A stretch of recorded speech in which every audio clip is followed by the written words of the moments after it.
Hallo en welkom by ons gebedsoordenking vir die 12de Augustus 2025 en ons onderwerp vir vandag is soek vrede. En dit kom uit Psalm 34 vers 15 uit waar Dawid skryf en sê: Wyk af van wat verkeerd is en doen wat goed is. Soek die vrede en jaag dit na. Nou, hierdie Psalm is geskryf in die tyd toe Dawid hom voorgedoen het as kranksinnig om aan vervolging te ontkom.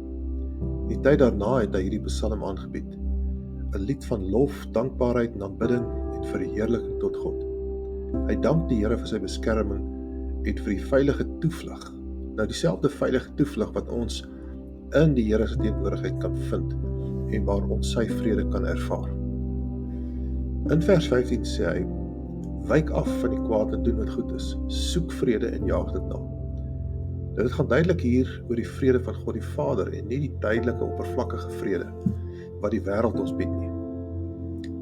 Let my op na die rigtingsverandering, om af te wyk, hy keer om, om af te wyk van die verkeerde beteken om 'n wending te maak, om te draai en dan doelbewus goed te doen.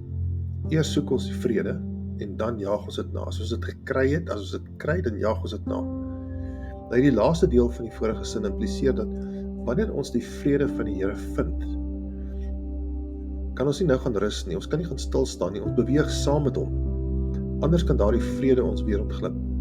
Nou ons moet dit aktief najag deur goed te doen. En wat is die goeie wat ons moet doen? Ons vind dit in die Vader se beskerming, sy voorsiening en sy teenwoordigheid en natuurlik in sy woord ook.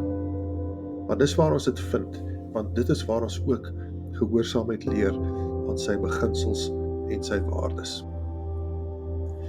Nou, 'n bietjie later in dieselfde Psalm in vers 20 verseker Dawid ons dat selfs wanneer ons teëspoed beleef, kan ons weet, die Here sal ons red. En net daardie wete, daardie kennis, dat die Here getrou is en dat hy ons sal red uit moeilikheid uit, dit gee vir ons vrede, nie vrede van die wêreld, maar dit gee vir ons God se vrede in die situasie, om te weet dat die uitkoms is net 'n kwessie van tyd. So laat ons dan die vrede vir die Vader soek en dit met oorgawe najag. Laat ons doelbewus werk aan ons verhouding met die Prins van Vrede en hom volg. En as ons sy voorbeeld volg, dan sal ons sy vrede vind. En as ons dan saam met hom wandel, sal ons dit behou. En ons loof sy naam daarvoor. Nou ja, ons vat 'n tydjie om te bid. Liefdevolle Vader en Jesus Christus, ons Here, Prins van Vrede, met die hulp van die Heilige Gees, help my om u vrede voortdurend te soek, te vind en na te jaag. Help my, Here, om in Jesus Christus tot rus te kom. Dankie, Vader. Ek bid dit in die naam van die Here Jesus Christus alleen. Amen. Daar's 'n baie belangrike element aan wanneer ons gebed afsluit en so gereeld vind ek dat gelowiges bid en as hulle die gebed afsluit net met 'n stomp amen afsluit in steede van in die naam van Jesus. Dit is 'n belangrike waarheid om te onthou.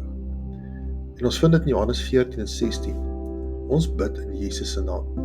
En dit is Jesus se opdrag. Dit is nie 'n nice ding om te doen of 'n een of ander tradisie of denominele ding nie. Dit is Christus se opdrag en ons moet dit met vrymoedigheid navolg.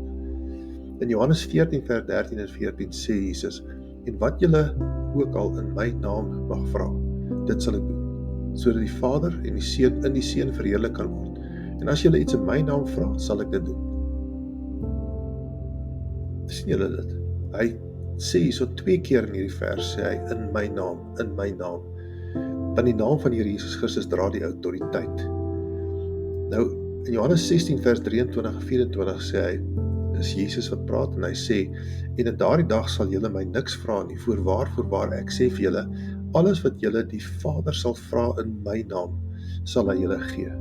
Let op mooi wat hy sê so. Hy sê wat julle die Vader sal vra in my naam. Daarop begin ons die gebed, die Vader, en ons eindig die gebed in sy naam. Want hy sê, alles wat julle die Vader sal vra in my naam, sal hy julle gee.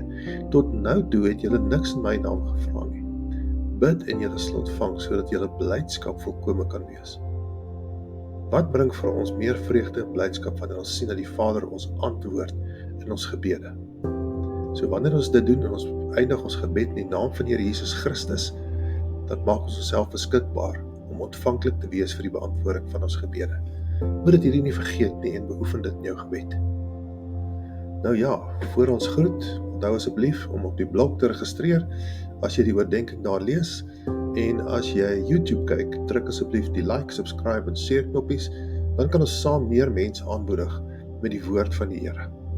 En hierop sê ek vir julle shalom, mag die Here se vrede oor julle wees, totdat ons weer gesels. Bye.